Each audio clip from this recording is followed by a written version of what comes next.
have some war stories to tell you about our ancestors. The oldest ancestor I have a story for comes from my mother's side of the family. Her mother was a LeCount, and the oldest LeCount came over with Lafoot to fight in the Revolutionary War. Their ship landed, and they unloaded, and the British set up a blockade. Pretty common thing for the British to do. So in order not to lose the ships that had brought them, they stayed in port to protect them from land. The people were happy to have them there, and so through some dances and some parties. Through this, LeCount met a young lady that he fell in love with, and she with him, and they got married. I'm going to finish that story at the end of all the others that I'm about to tell you, and you'll see why. The next war that our ancestors got involved in was the Civil War. Another LeCount, Nelson LeCount, in Minnesota, joins the army to go to war and obviously fight for the Union side. Now, there are some stories, more stories from this one, because one of his daughters learned to take shorthand and sat down and said, "Dad, tell me some of those Civil War stories you always tell." And so I have a few to tell.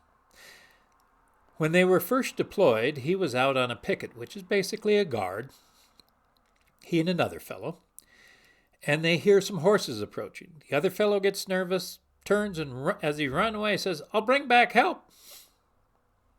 Our ancestor basically says, "Shit," but doesn't run. He stays and waits till the Confederates get close enough for them to hear him. He tells them to halt, dismount, and surrender, and they do. Now, part of the reason they do is because he's always talking to some imaginary people with him who are saying, "Now, boys, don't be nervous. Don't shoot them. We can't shoot them yet.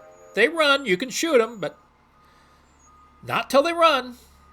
Or if they fight, we can shoot them. But, no, I'm saying calm down. Now, calm down." Evidently, this worked, because he got the Confederates to tie their horses to a tree, put their hands on their head, and he marches them back to camp. And as he's marching them back to camp, he says, "Okay, boys, now you just stay in the trees and you follow along with us. Now, don't you shoot them. If they start to run, you can shoot them." He marches them back up to camp. And when they get to camp and there's enough light that they can see there's nobody with them, one of them says, "Where's all your guys?" And he says, "What guys?" One of the Confederates turns to his friend and says, "Damn it, I told you we should have run." Pretty incredible story, but he claimed it was true. He also was at the Battle of Gettysburg. He says they told him to take 100 rounds before they went into that battle. And he evidently wasn't too good at following orders, because he took 200 rounds, he says. As he was going to Gettysburg, he gets a stone in his boot. So he's sitting beside the road, taking the stone out, and he hears this person ride up to him, and he looks up, and there is General Grant. According to our ancestors, so drunk he could barely sit in the saddle. He says, "What's wrong, boy?" He says, "I have a rock in my shoe, sir, just removing it." John says, "You'll be fine, boy," and rides on. Once he gets to the battlefield, he finds a fairly large tree and proceeds with a knot that's just perfectly placed. So he uses the knot to balance his gun, and he starts shooting at the enemy. And then he gets behind the tree to reload his gun, because it's a musket, and it takes a little while to get him loaded. And then he turns around, lays his gun on this knot, and shoots again. He's done that a few times. And he's swinging the gun, getting ready to shoot again, and somebody shot the knot off the tree. Obviously, Nelson was a very lucky man. Although, not completely lucky, because in one of the next battles he is wounded. Is taken back to the hospital camp, and they patch him up. And he was well enough that he was bored, and so he decided to help with cooking and laundry. And he must have been a pretty good worker, because they decided to hang on to him and not send him back to camp or back to the war. He ended up finishing his enlistment in that hospital camp. Now, this next story is very revealing, I think, because after he's gets some civilian clothes, he takes his uniform, wraps it up with a rock, and ties it up. And the next pond he comes to, he throws it as far as he can into the center of that pond. Now, that may not seem like a big deal to us now, but at that time, clothes were really pretty valuable, especially on the frontier.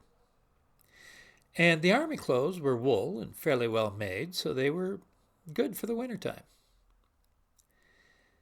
But he, doesn't it say a lot about what he thought about his service, that he just didn't even hang on to him?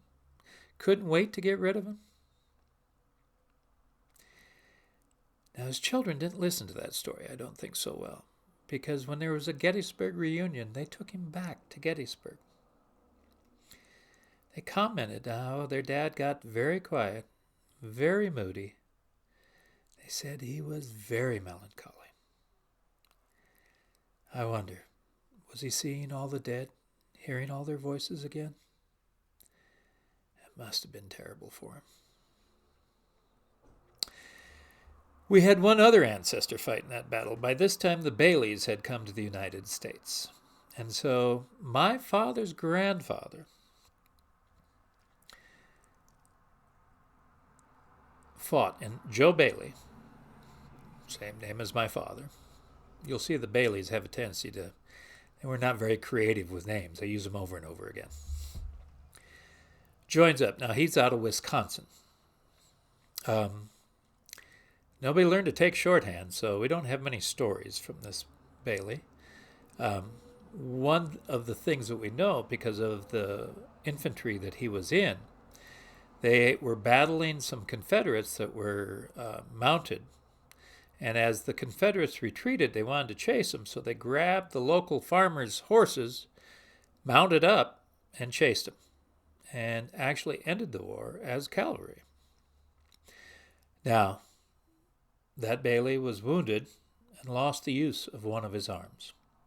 He was handicapped that way for the rest of his life.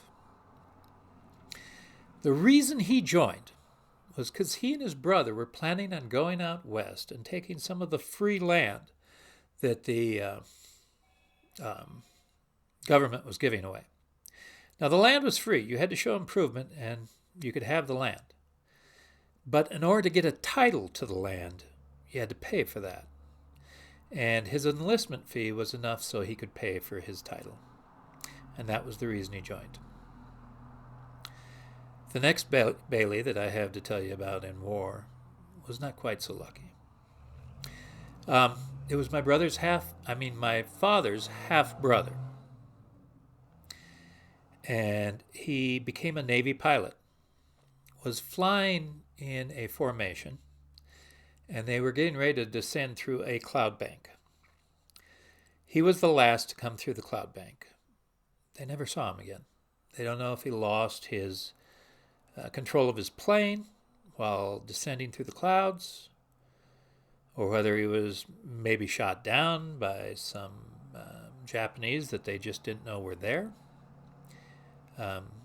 No remains of him or his plane was ever found. Now, the only way I heard about this story was because I saw a picture of my dad standing next to this man who was in a flight jacket. And obviously it was World War II and had some symbols on it. I asked my dad, who is this? And he said, oh, that's my half-brother. I said, oh, have I met him? And he said, no, son, he was killed in the war. And he proceeded to tell me the story. That's all I ever heard about this man. But I've often wondered how close my father was to him, because later my father became a pilot after the war. Just wondered. Now, when I was about 8, my 3 oldest brothers, there's 4 of them, remember. My 3 oldest brothers were sitting around the table, and my father turns to them and says, boys, before you get drafted, I think you better join the Air Force. And one of my brothers was like, Dad, why do you want us to join the Air Force? My father said, well, you all wear glasses, so they're not going to make you pilots. They're not going to put you on the planes. So there's a good chance you won't get shot at. 2 of my brothers took that advice. The 3rd one did not, and I'll tell you more about that story later on. Anyway, none of my 3 brothers ended up going to Vietnam. Because Dad was right about the whole glasses thing. Now, to finish that story about our first and oldest ancestor. I told you that he served out his time in the Revolutionary War and then married and took his bride out west. The reality is, the way that story was always told to me wasn't really the reality. The way it was told was that he met this gal, fell in love, got married, decided he was a better lover than he was a fighter, and went out west. Now, why do you suppose they told that story that way? I think it's because we're better lovers than we are fighters, boys. Remember that in case a war ever comes up.